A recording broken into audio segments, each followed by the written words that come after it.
that wasn't cool, I don't know what is.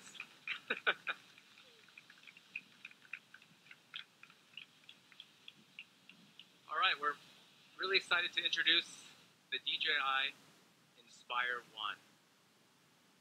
The Inspire 1 combines professional functions and features with ease of use, putting our most advanced technology into one package. It breaks the barrier to entry of professional high-end aerial imaging and erases complexity from the equation. The DJI Inspire 1 has a revolutionary, transforming design, which provides an unobstructed 360-degree view for the integrated camera. In addition to transforming, it has a downward-facing optical flow stabilizer. Now, what this allows is for the Inspire 1 to be completely stable and hold its position even without GPS signals. A completely redesigned propulsion system includes advanced motors and electronic speed controls and offers unparalleled flight performance. We've integrated LightBridge. Now, this is our high-bandwidth communication protocol, which includes real-time, high-definition video. A 6-cell battery gives 18 minutes of flight time and includes smart management. Now, this includes individual cell monitoring and charge cycle logging.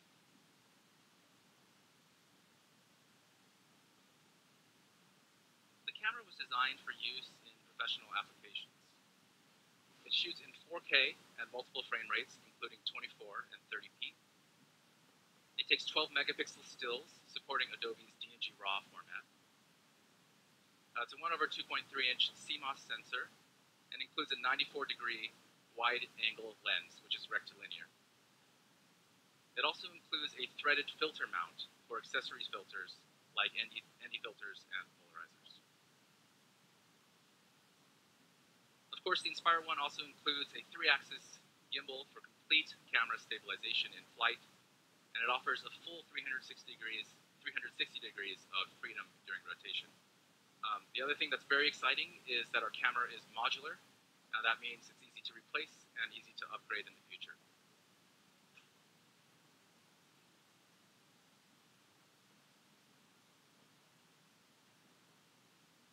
The Inspire 1's remote controller is completely new. It offers physical buttons and dials for precise control of both the camera and the gimbal. And 2 controllers can be used simultaneously, with one controlling flight and the other controlling the camera. It includes a long-life rechargeable battery to ensure that you're always ready to fly, and also includes USB and HDMI outputs, which means that tablets, phones, and high-definition monitors can be attached directly to the controller for video output and mobile application support. Our mobile apps have been redesigned as well. The DJI Pilot app is completely new, has been designed from the ground up. It features live high-definition view, which we just saw from the Inspire 1's camera. That was coming straight from the HDMI port on a controller over there in their station. Of course, it includes full telemetry access, so you can see position, distance, speed, altitude, battery status, and more. There's a satellite map overlay in the corner there. You can see it. Looks like a picture-in-picture display. Now, this can be toggled to full screen with a single tap and back, and it shows the Inspire 1's current position. It takes off and lands automatically, and it also has a feature called Dynamic Home Point.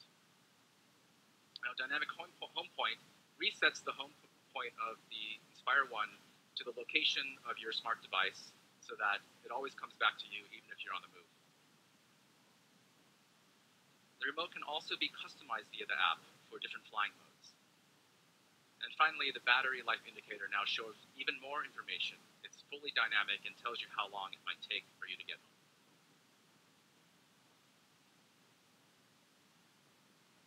The Inspire 1 is $2,899 with one controller, $3,399 with 2 controllers, and extra remotes are $650 each. And now for a special treat. I'd like to bring on stage Adam Savage, Jamie Heineman from the show Mythbusters. They're here in the audience with us, You may know them as innovators who are always pushing for greater knowledge in the world around us, using the latest in technology and gadgetry. Please welcome Adam and Jamie.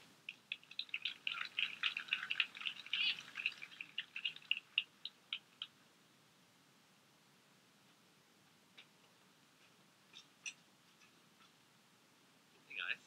Hello. Thanks so much for coming. Hello. Thanks for bringing this out to show us some new toys. Yeah, the ultimate Hi, toys. guys. We are not going to blow anything up today. Yeah, unfortunately, yeah. So you guys have a lot of history with mechanical automation and robotics in your shows. Can you tell us what it is about robotics that fascinates you? Well, we pretty much put motors and remote controls on anything we can get our hands on, and it is basically an extension of our reach. And in particular, what we've done on the show with remote control allows us to do things that wouldn't be safe to do if we were actually there. So we've used remote control devices that we've built both to deliver bullets to a campfire, to rescue unexploded grenades and take them to a safe location, and also just to be able to see what was going on where no other camera could give us a viewpoint. Yeah, at this point, I think motorcycles, cars, boats, trucks. Here we go. Let's check this out. Even buses. This is a remote control bus we did to test the speed 50-mile-per-hour turn. Will it really make a difference if everyone in the bus moves over to one side? And it turned out to work, so we decided to look at a worst-case scenario, and that's what this is. Is this one of your most memorable moments? Yeah, see, I'm up there at the controls, and we're having a little problem. Oh, right, yeah. I didn't have any brakes, and so I just turned the thing on and ran out the bus. And we built a one-to-one steering rig off of the back of Jamie's pickup truck so that as I turn the steering wheel, I have direct one-to-one access to the bus. So we are currently losing 2 of the 3 control systems for the bus. All we have is steering now. Run, Jamie, run. Jamie better catch up before we lose the range. Yeah, this makes a good point about the need for a point of view, like what you have in your drones. And in our case, we have to actually try and line up right behind the bus so that like Adam, who's driving it, has a direct line of sight. Oh. There we go. Yeah, all right. And that's why you want to remote control something instead of actually being there. Right. I really wanted to drive that bus. We didn't even put a roll cage in it, so we could have, but I'm not sure why we decided not to. But. I'll tell you after. Okay. Are you guys using any flying cameras in your productions these days? Absolutely. Yeah, our second cameraman, Duncan Clark, is an avid remote camera pilot and has custom built an octorotor that we've been using for much of the last 2 seasons. Yeah, it's really, really up to the production value on the show. We have fly-ins that introduce the beginning of episodes. We did one, and some of the best footage I've ever seen from an aerial point of view was done not long ago at Pebble Beach, coming right along the coast, seeing the waves, and zooming right in on us as we were doing some funky stuff with golf. Yeah, and up until then, we've had helicopters that we've rented for Mythbusters, but that was always a $5,000 to $15,000 solution to getting a master shot for a big special. And now it's just part of our regular daily camera grab. That's great. I mean, we had you backstage playing around with this earlier. What were your thoughts about the Inspire 1? It's sexy. Yeah, it sure is. I see the lust. Well, and it also points out, like, we were on this, like, what was it, we started using, or looking into using this type of camera platform. I think it would have years been, ago. It was at least 5 or 6 years ago. And we brought people in that specialized in that. And it never quite worked out because it took too long to set up. The controls weren't accurate enough.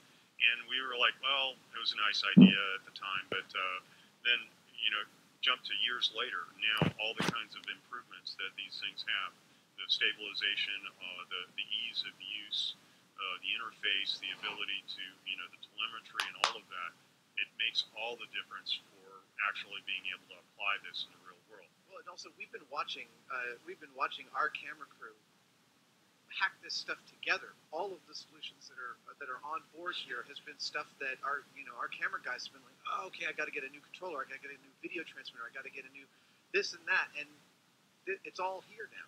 I mean, we've been watching it all the way from technology that doesn't work to technology that you have to stay absolutely on top of the cutting edge of what people are selling as component parts to technology that works out of the box. Right, right. So, I mean, we see this kind of exponential curve we're on in terms of improvements, not only in this space, but sort of all consumer electronics and robotics. Where do you think this is going? I, for one, welcome our new camera platform overlords. Yeah. Again, like Jamie said, for us, it's a tool for storytelling. And that's what we do on Mythbusters. We tell stories. That's our primary job. And the way that this has allowed us to widen what those stories are and give the audience a better sense of where we are physically in the space, what the safety issues are, why we're placed behind the mountain because of the amount of explosives we're using. It's not just the master shot that's really cute and really cool. It is also aiding and helping us to help the audience understand what we're actually doing. Yeah, and a lot of this, this is going all sorts of places, as you pointed out, with even referring to use in agriculture. We've discussed using it for firefighting as another example. It's an extension of our reach, and the sky's the limit. Right. Oh, literally. Yeah, the sky's the limit. So here's a little philosophy question for you guys. If you could go back and tell the earlier versions of yourself who were growing up in today's age with this sort of technology available, if you could give them some advice, what would you say? Oh, wow. That's a good question. Get in early.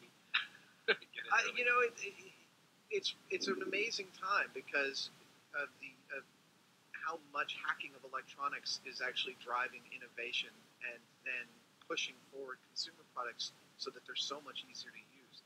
The making computers so much smaller, making accelerometers so ubiquitous in everything is just giving us so much more of an ability to handle the things around us. Well, a case in point, as far as what you would tell yourself or tell a young person is like all of us here remember the time when there weren't cell phones, and you could tell somebody, okay, we'll have these phones that can go everywhere, but and nobody at the time would realize really how important that turned out to be. And drones are in that world right now. It's the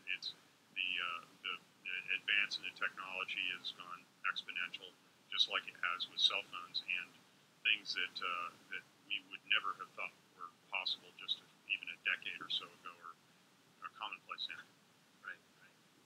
All right. So I think what we want to do now is take the first ever droney with the Inspire 1 with the two of you in it. So what we're going to do is we're going to walk down here with the audience, and maybe we'll go around here. But you can hop on. There we go. There, living dangerously. Not the most dangerous thing you've done. So we're going to stand here, and we'll stand in the middle right here. And all of you are going to be in it. We'll all be in it. So Ferdinand here is going to take off and hover above us, and we're all going to look up and wave, and he's going to zoom off into the sky, and it'll be sort of the ultimate droney. Excellent.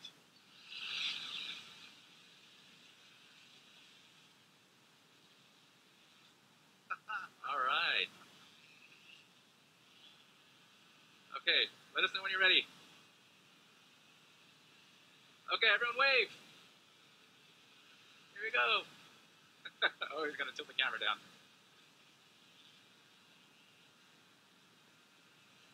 Ready? All right, wave. Here we go. Say goodbye to the Inspire 1 as it hovers.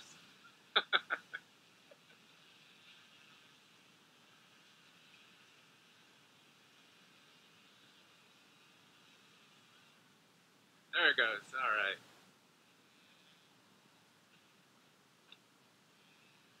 Yeah, get in the shot, Willis. Okay.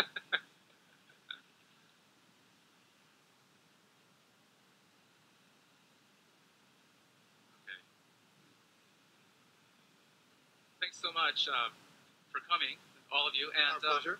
We're going to continue mingling and socializing here for the next hour or so. It got really quiet. Now, some of you are out on the live stream. We're going to cut the live stream here, but feel free to go to our YouTube site because we have just posted a bunch of videos about the Inspire 1. Wait, can we keep these? I think you can, yeah. No way! Oh, I don't know if I'm supposed to say that. I think it just happened, yeah. All right. Nice! Yeah, you guys are Merry gonna be Christmas! the first to get them. All right, let's get a shot.